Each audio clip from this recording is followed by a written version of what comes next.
আমি আবার তোমাদের মাঝে পদার্থবিজ্ঞান দ্বিতীয় পত্রের চ্যাপ্টার 6 এর প্রিজম এবং প্রিজমে আলোর বিচ্ছুরণ বিষয় নিয়ে দুটি কথা বলার জন্য আবার এসেছি তোমাদের সামনে।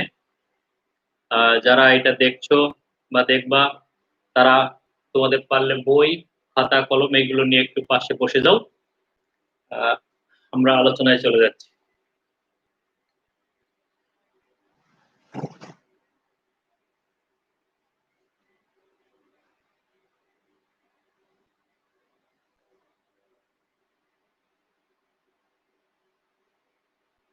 প্রিজমের ভিতরে আলোর প্রতিসরণ এবং সাধারণ প্রতিসরণের ক্ষেত্রে আমরা যেটা দেখেছি,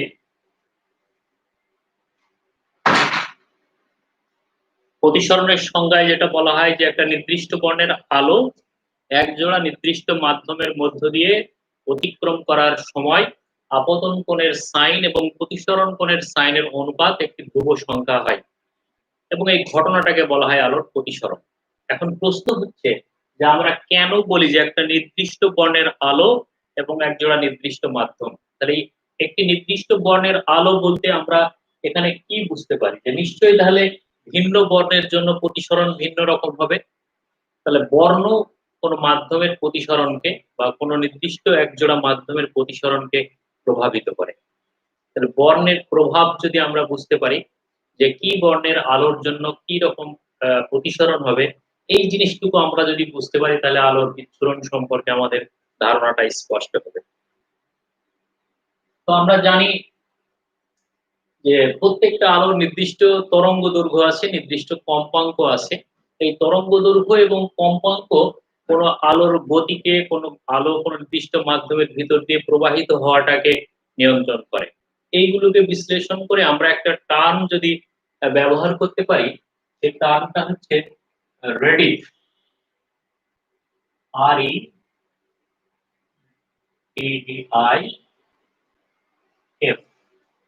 এই টার্মটা আমরা একটু বুঝতে চেষ্টা করি। এই টার্মটাকেই আমরা হচ্ছে আলোর বিশ্লেষণ সম্পর্কে বা বিচ্ছুরণ সম্পর্কে কাজে লাগাবো।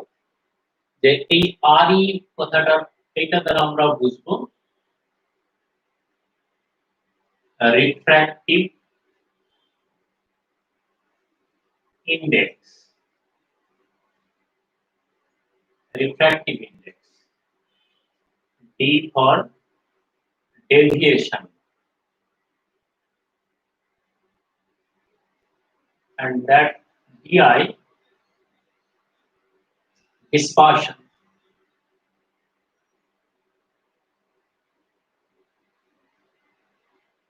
and F for frequency।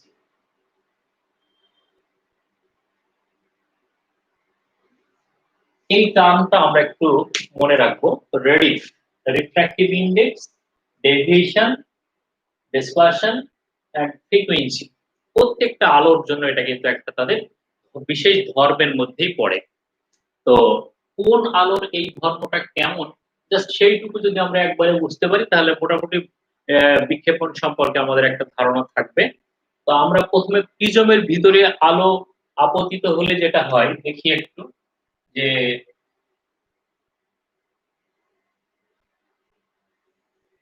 এটা একটা কাঁচের প্রিজম, এর ভিতরে যদি আমরা সাদা বর্ণের একটা আলো রশ্মি আপতিত করি, তাহলে এই আলোটা এখানে এসে যেটা ঘটে 7টা বর্ণে বিভাজিত হয়।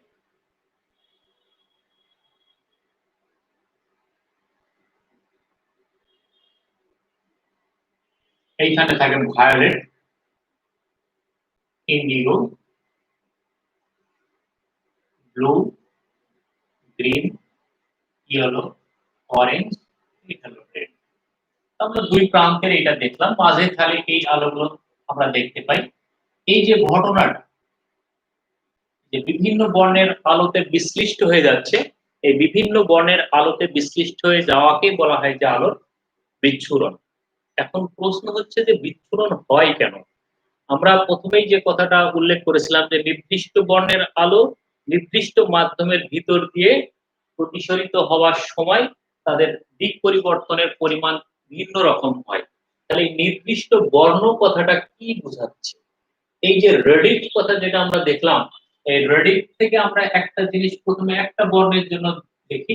The violet has the most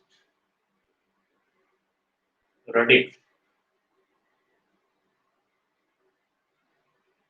এই কথাটা আমরা একটু খেয়াল রাখি। ভায়োলেট হ্যাজ দ্য মোস্ট রেডিফ। তার মানে ভায়োলেটের রিফ্র্যাক্টিভ ইনডেক্স বেশি, ডেভিয়েশন বেশি, ডিসপারশন বেশি, ফ্রিকোয়েন্সি বেশি। তাহলে এই ভায়োলেট যখন আমরা আপতিত করেছি, তাহলে ভায়োলেটের ডিসপারশনটা সব থেকে বেশি হবে। তাহলে সব থেকে বেশি হয়ে সে একটা প্রান্তের দিকে চলে আসে। অপরপক্ষে সব থেকে রেডিফ কম হচ্ছে রেডের। Red has the least Rediff.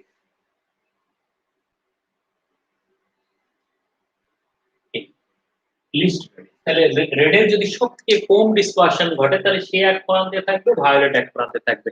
মাঝের গুলো ভিন্ন ভিন্ন বর্ণগুলো ভিন্ন ভিন্ন ভাবে সাজিয়ে যাবে।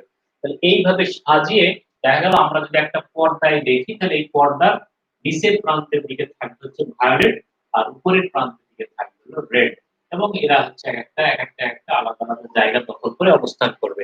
এই এই যে আমরা দেখতে পাই যেটা ভায়োলেট থেকে রেড পর্যন্ত, এইটা হচ্ছে একটা আলোর বর্ণালী, অর্থাৎ স্পেকট্রাম, লাইট স্পেকট্রাম দেখতে পাবে।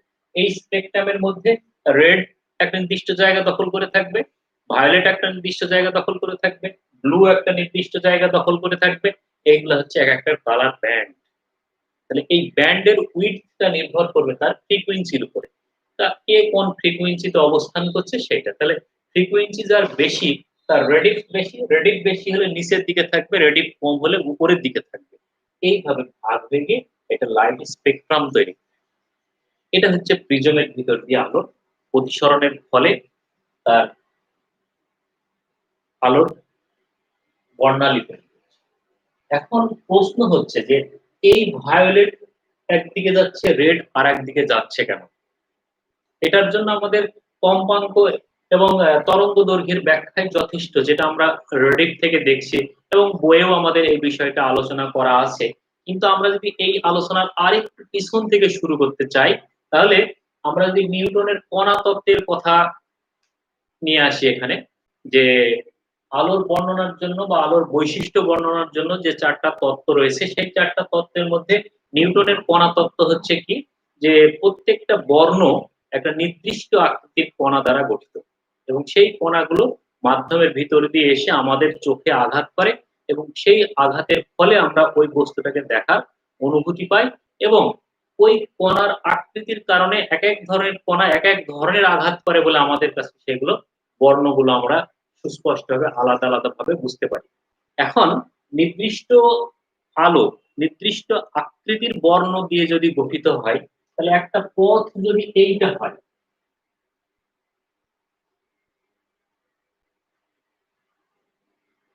এইটা একটা পথ যদি হয়, তাহলে এই পথের মধ্য দিয়ে এই আকৃতির একটা রেখা, এই আকৃতির একটা রেখা, এই আকৃতির একটা,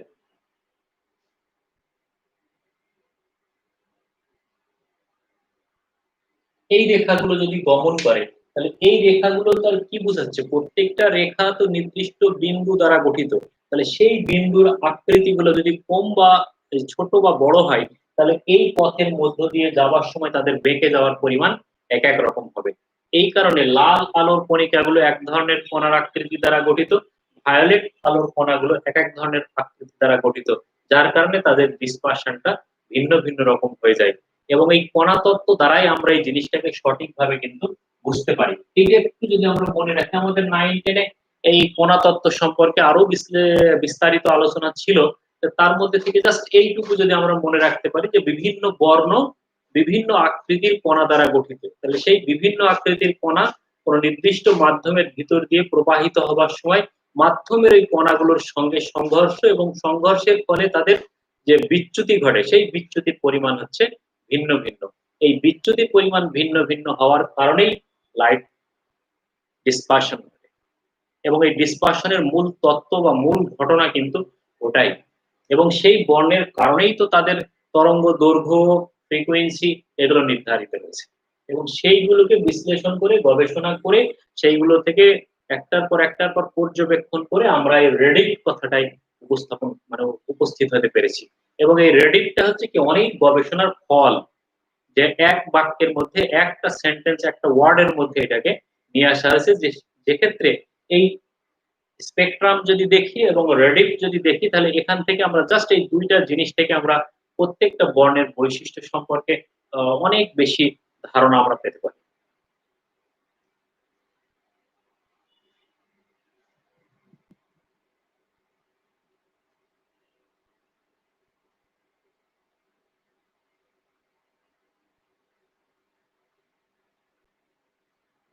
তো এই বর্ণালী উৎপত্তি হওয়ার পরে বিভিন্ন বিজ্ঞানী বিভিন্ন ভাবে এর ব্যাখ্যা স্থাপন করেছেন। এর মধ্যে সব থেকে গুরুত্বপূর্ণ ব্যাখ্যা পাওয়া যায় হচ্ছে তোমার কৌশিক সমীকরণ থেকে। বিজ্ঞানী কোশি তোমার এই আলোর তরঙ্গ দৈর্ঘ্য এবং প্রতিসরাঙ্ক তরঙ্গ দৈর্ঘ্য এবং প্রতিসরাঙ্কের মধ্যে একটা গুরুত্বপূর্ণ সম্পর্ক স্থাপন করেছেন। আমরা জানি প্রতিসরাঙ্ক আলোর বেগ, মাধ্যমের ভিতর দিয়ে প্রবাহিত হওয়া এগুলোর মধ্যে একটা সম্পর্ক আছে। যেমন কোনো মাধ্যমের ভিতর দিয়ে যদি আলো প্রবাহিত হয় তাহলে সেই মাধ্যমের প্রতিসরাঙ্ক ওই মাধ্যমের ভিতর দিয়ে প্রবাহিত হওয়ার জন্য আলোর বেগকে প্রভাবিত করে। মাধ্যমের ভিতর দিয়ে প্রতিসরাঙ্কের মান যত বেশি হবে তার ভিতরে বেগ তত কম হবে। মাধ্যমের প্রতিসরাঙ্ক যত কম হবে আলোর বেগ তত বেশি হবে। তাহলে প্রতিসরাঙ্কের সঙ্গে আলোর বেগের সম্পর্ক হচ্ছে ব্যস্তানুপাতিক। প্রতিসরাঙ্কের সঙ্গে আলোর বেগের সম্পর্ক ব্যস্তানুপাতিক।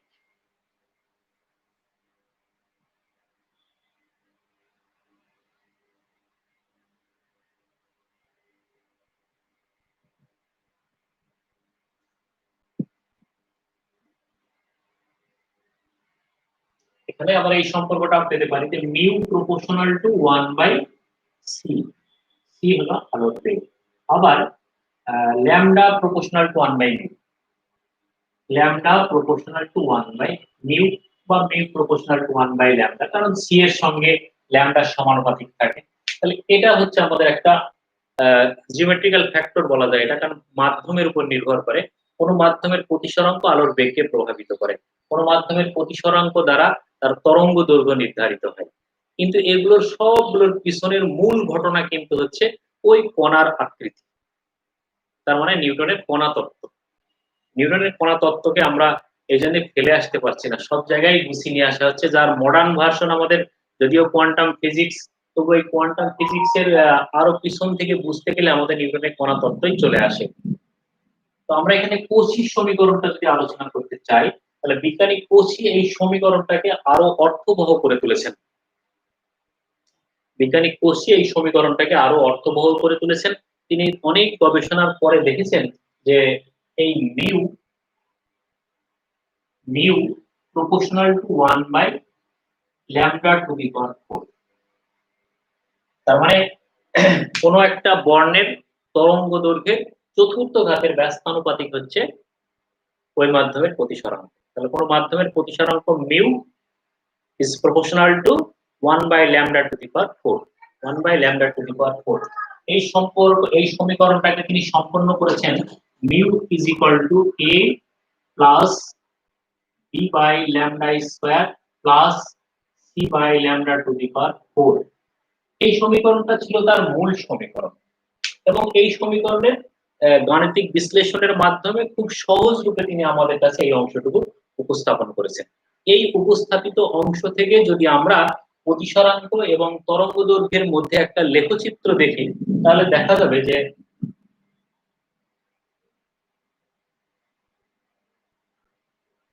কৌচির সমীকরণ থেকে যদি আমরা তরঙ্গ দৈর্ঘ্য এবং কম্পাঙ্কের মধ্যে একটা সম্পর্ক স্থাপন করি বা লেখচিত্র অঙ্কন করি, এই দিকে তরঙ্গ দৈর্ঘ্য ল্যামডা, তরঙ্গ দৈর্ঘ্য ল্যামডা ইন ন্যানোমিটার,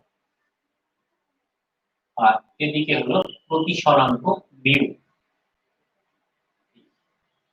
তাহলে আমাদের সমীকরণটা ছিল ঠিক এরকম যে মিউ প্রপোর্শনাল টু 1/ল্যামডা টু দি পাওয়ার 4।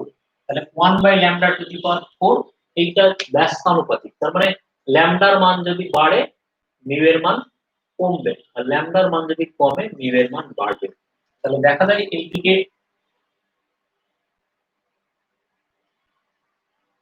যদি আমরা 400 দেখার কারণ আছে একটা, 500, 600, 700, 800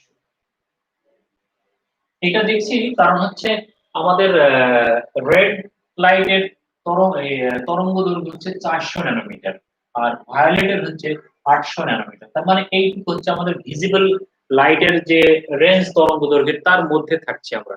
তার মানে ভিজিবল লাইটের ক্ষেত্রে যদি আমরা কোনো মাধ্যমের ভিতর দিয়ে গমন করার ফলে তার প্রতিসরাঙ্কটা দেখি, তাহলে এরকম দেখা যাবে।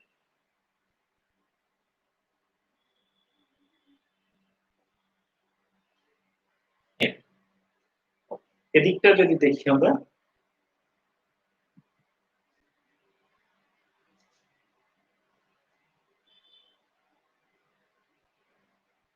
এটা 1.52, 1.49, 1.50, 1.51 এইরকম রেঞ্জে থাকে। এখান থেকে আমরা এই মানগুলোকে স্পষ্ট করলাম যে কারণে, সেটা হচ্ছে যে ভায়োলেটের ভায়োলেটের তরঙ্গ দৈর্ঘ্য হচ্ছে 400 ন্যানোমিটার রেঞ্জের। তাহলে নির্দিষ্ট কোনো মাধ্যমে একটা কাঁচের ভিতরে আমরা দেখি যে তার প্রতিসরাঙ্ক ভায়োলেট রেড জন্য প্রতিসরাঙ্ক 1.52 যদি হয়, তাহলে রেড লাইটের জন্য এটা হয়ে যাচ্ছে 1.49। তাহলে প্রতিসরাঙ্ক কমে যাচ্ছে। এই সমীকরণটা যথার্থতা প্রমাণ করে এই গ্রাফটা। তাহলে এই গ্রাফটা থেকে আমরা হচ্ছে এই কোসির সমীকরণের ব্যাখ্যা পেতে পারি।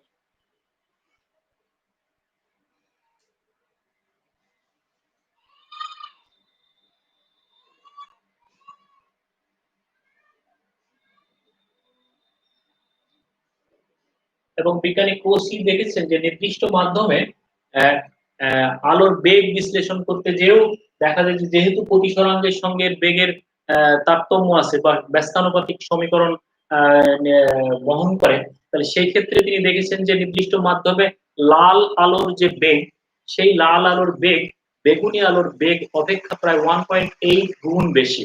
1.8 গুণ বেশি কার লাল আলোর বেগ বেশি।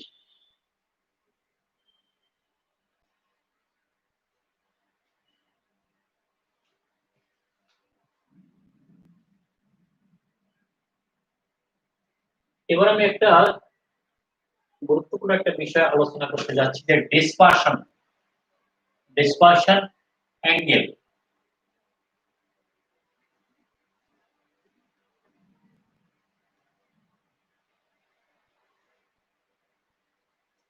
এখন দুইটা জিনিস আমরা আলোচনা করব। প্রথমে হচ্ছে কৌণিক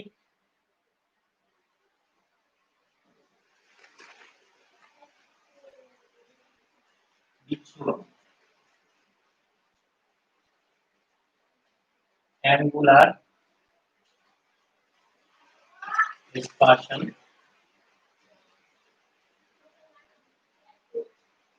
অ্যাঙ্গুলার ডিসপারশন। তো অ্যাঙ্গুলার ডিসপারশনটা হচ্ছে বা ডিসপারশন বা বিচ্যুতি বলতে যেটা আমরা বুঝি, বিচ্ছুরণ বলতে যেটা আমরা বুঝি, যে কোন একটা লাইট যে ইনসিডেন্ট অ্যাঙ্গেল যেটা বা ইনসিডেন্ট রে যেটা, এই ইনসিডেন্ট রে এবং ওই মাধ্যম থেকে যেটা বের হয়ে যাচ্ছে নির্গমন রশ্মি যেটা, সেই দুই রশ্মির মধ্যবর্তী যে কোণ, সেই কোণকে বলা হয় হচ্ছে বিচ্যুতি কোণ। আমরা সাধারণভাবে প্রিজমের ক্ষেত্রে যেটা দেখে থাকি, যে এই একটা যদি প্রিজম হয়, এইটা যে আপতিত রশ্মি, এই রশ্মিটা এইভাবে প্রতিফলিত হবে এই পথে। এই প্রতিফলিত রশ্মিটাকে যদি আমরা পিছন দিকে বর্ধিত করি, এই জন্য আমাদের আপতিত রশ্মির অভিমুখ, এই যে কোণটা পাওয়া গেল, এই কোণটাকে বলা হয় বিচ্যুতি কোণ। তাহলে যেটা দাঁড়াচ্ছে যে আপতিত রশ্মির মধ্যবর্তী এবং নির্গত রশ্মির মধ্যবর্তী যে কোণ, সেই কোণকে বলা হয় হচ্ছে বিচ্যুতি কোণ। এই বিচ্যুতি কোণের উপরে ভিত্তি করেই তো ডিসপারশন তৈরি হয়, বিচ্যুতির মানে বিচ্ছুরণটা তৈরি হয়। এখন আমাদের এখানে কৌণিক বিচ্ছুরণ বলতে কি বুঝবো আমরা? আমাদের এই ডিসপারশনের সময় আমরা দেখেছিলাম যে সব থেকে লোয়ার যে লাইট রেড সেটা হচ্ছে ভায়োলেট, আর আপার দিকে অর্থাৎ উপরের দিকে যে লাইট রেডটা ছিল এটা ছিল রেড। এই রেড এবং ভায়োলেট যখন বিচ্ছুরণ ঘটছে, যখন তাদের বিচ্যুতি ঘটছে, এই দুইটা লাইটের একটা নির্দিষ্ট প্রিজমে বিচ্যুতির ফলে যে বিচ্যুতি কোণ তৈরি হচ্ছে, এই দুই লাইটের বিচ্যুতি কোণের পার্থক্যকে বলা হয় কৌণিক বিচ্ছুরণ। তার মানে ভায়োলেট এবং রেড এই দুই আলোর বা এই দুই আলোক রশ্মির বিচ্ছুরণের বা বিচ্যুতির যে পার্থক্য, সেই বিচ্যুতির পার্থক্যকে আমরা বলবো হচ্ছে কৌণিক বিচ্ছুরণ। তাহলে এইটাকে আমরা স্পষ্ট করি চিত্রের মাধ্যমে।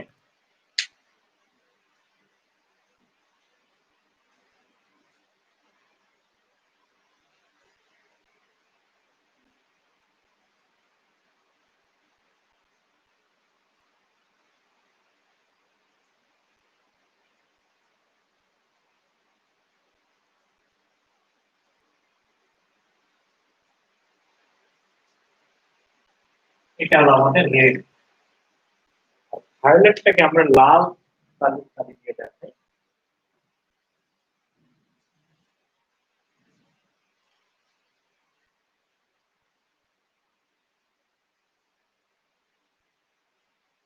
এটা হলো violet.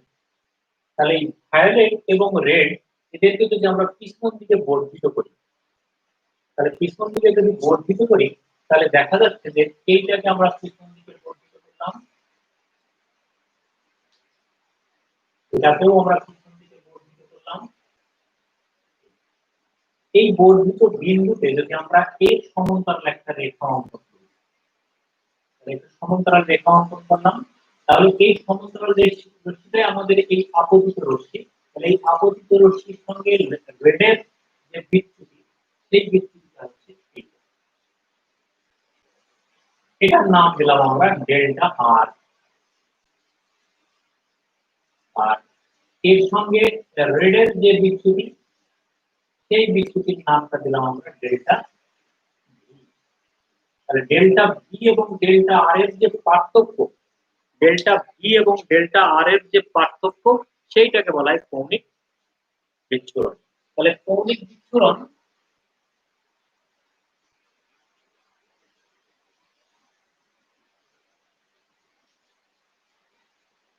Theta is equal to কত হবে?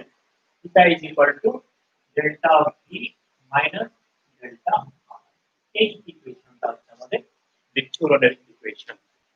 এটা হচ্ছে আমাদের বিচ্ছুরণ।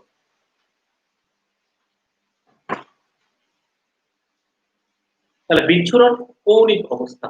কৌণিক অবস্থা এই দুই লাইটের যে মধ্যবর্তী যে বিচ্যুতি, সেই বিচ্যুতির যে পার্থক্য, সেই পার্থক্যটা হচ্ছে আমাদের বিচ্ছুরণ ক্ষমতা। এখন এইটা যদি আমরা একটা থিন প্রিজম ধরে নিই, তাহলে থিন প্রিজমের ক্ষেত্রে আমরা জানি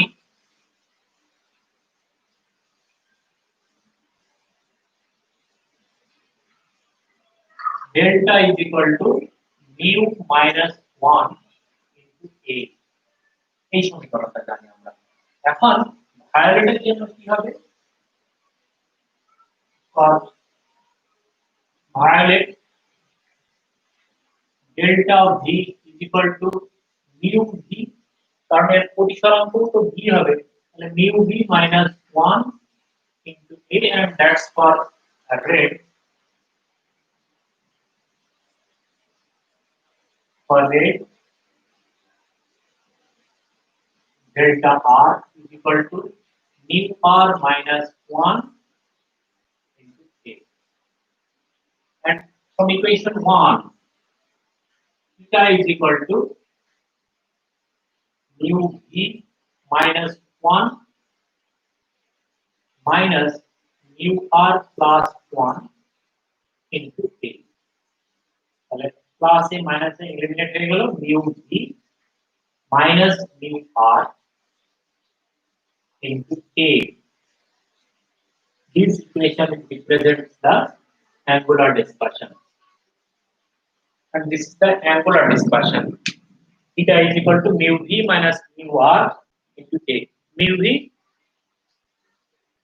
refractive index for violet and that's refractive index for red, and a angle of prism কোণ বা প্রতিসারক কোণ।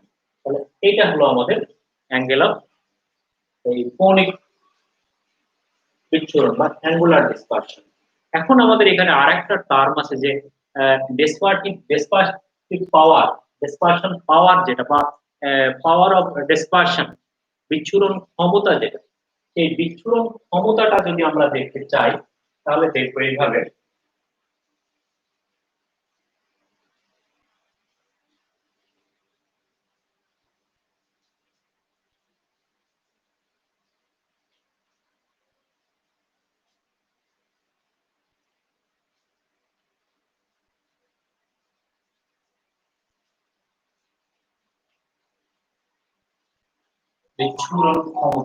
বিচ্ছুরণ ক্ষমতা বলতে যেটা বোঝানো হচ্ছে যে এই যে লাইট গুলো এটা VI B G Y এটার সাধারণত মধ্যবর্ণ বলতে গ্রিন বোঝায়, কিন্তু স্পেকট্রামে অবস্থানের কারণে অবস্থানের যে জায়গা দখল করে আছে তার উপর ভিত্তি করে দেখতে গেলে দেখা যায় যে ইয়েলো হচ্ছে middle red, yellow middle red. তো এখানে আমাদের বিচ্ছুরণ ক্ষমতা বলতে আমরা বুঝবো যে দুই প্রান্তীয় বর্ণের বিচ্ছুরণের যে ক্ষমতা, এই বিচ্ছুরণের যে পার্থক্য, তার মানে বিচ্ছুরণ কৌণিক বিচ্ছুরণ এবং মধ্যবর্ণের বিচ্যুতির অনুপাতকে বলা হয় বিচ্ছুরণ ক্ষমতা। তাহলে মধ্যবর্ণ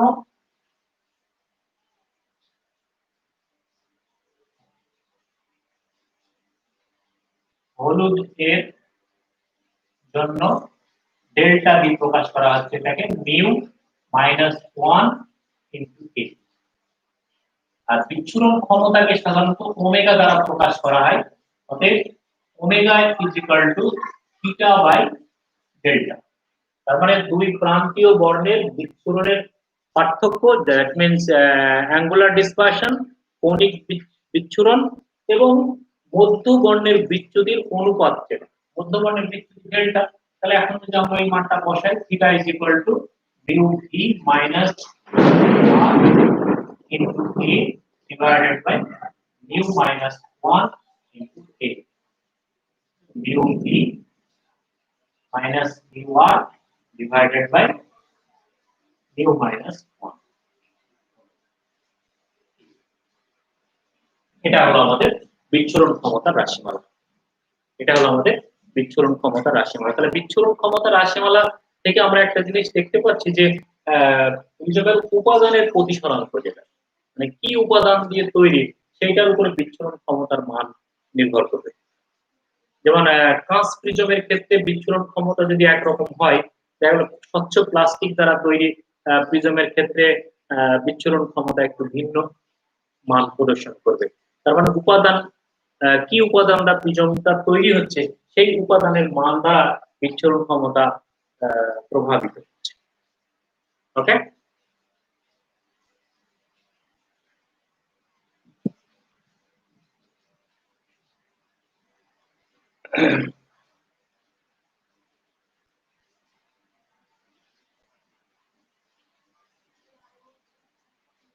আমরা এখন কয়েকটা কমন টার্ম যেগুলো আমরা ব্যবহার করে থাকি সেই টার্মগুলো সম্পর্কে আমি একটু ধারণা দেওয়ার চেষ্টা করবো আজকে।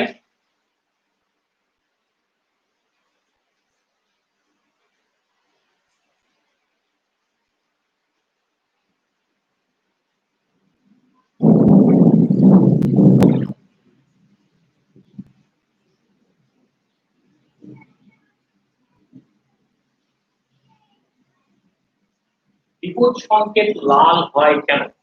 আমরা ওই রেডিফ যদি দেখি তাহলে দেখা যাবে যে রেডিফ is the least value for red colour. লাল রঙের জন্য রেডিফের মান খুব কম। রেডিফ থেকে আমরা কি দেখেছি? রিফ্র্যাক্টিভ ইন্ডেক্স দেখেছি, ডেভিয়েশন দেখেছি, ডিসপারশন দেখেছি, ফ্রিকোয়েন্সি দেখেছি। তাহলে ডিসপারশন যদি খুব কম হয়, তাহলে ডিসপারশন খুব কম যার তার ভেলোসিটি বা স্পিডটা হচ্ছে বেশি। আমরা এখানে আরো একটা সূত্র দেখতে পাই যে স্ক্যাটার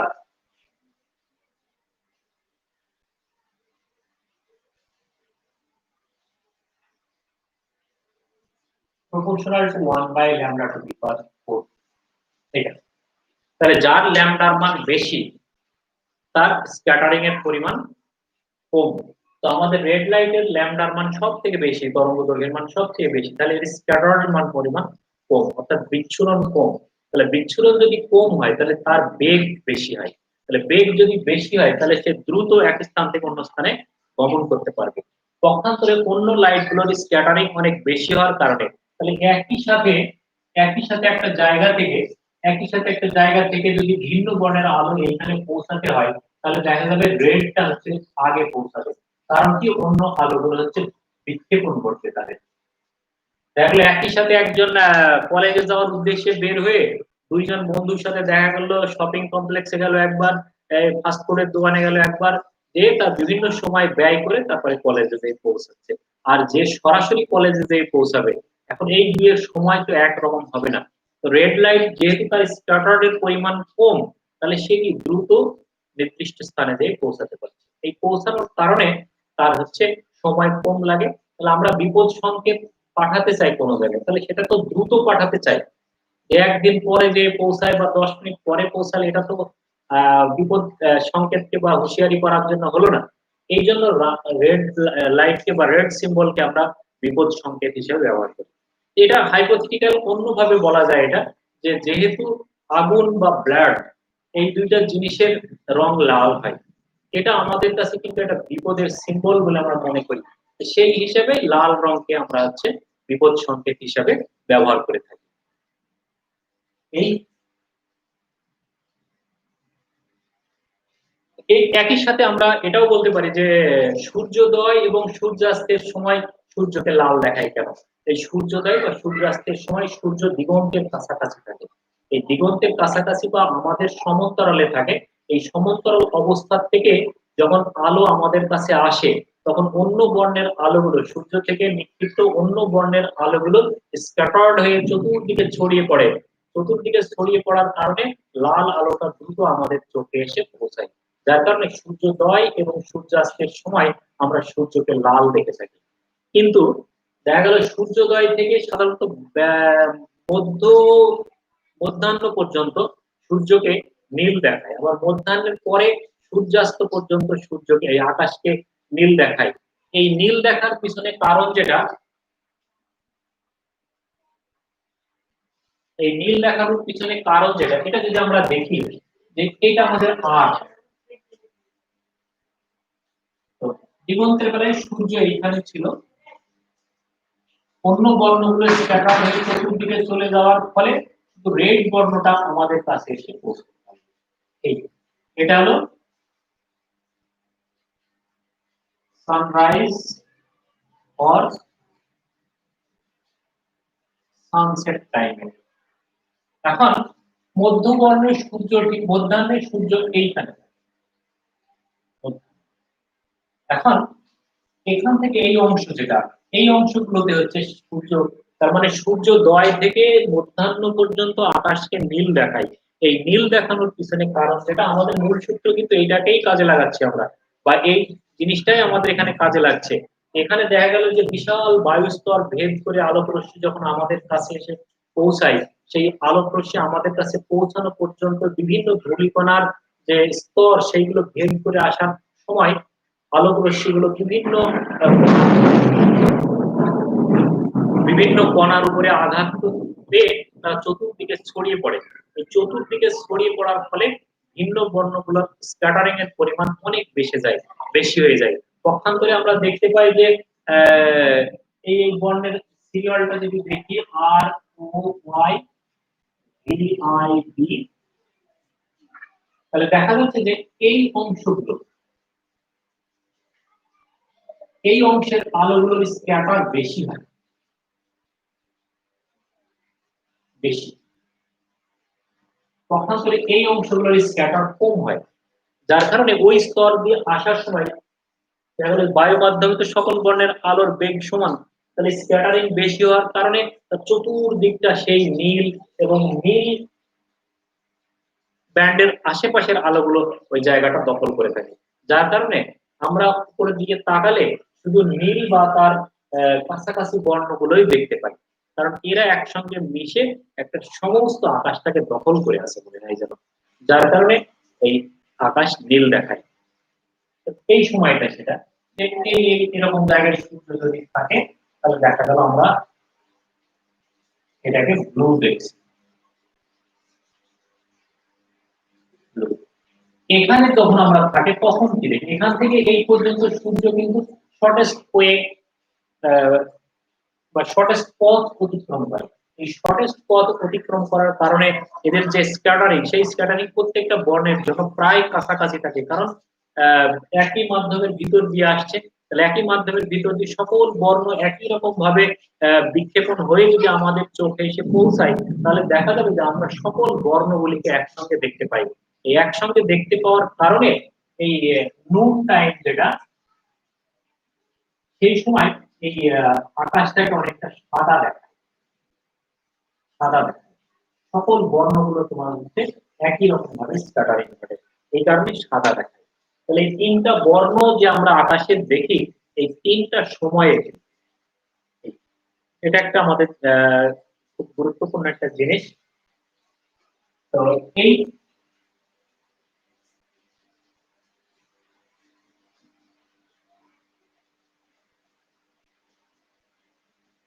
এই মোটামুটি আজকের মতো আমাদের ক্লাস। তো আমার স্টুডেন্ট, ভালো থাকো, আবার দেখা হবে পরবর্তী লেকচার নিয়ে পরবর্তী সময়ে। ততক্ষণ আমরা ভালো থাকি, সুস্থ থাকি, বাসায় থাকি। ধন্যবাদ সকলকে।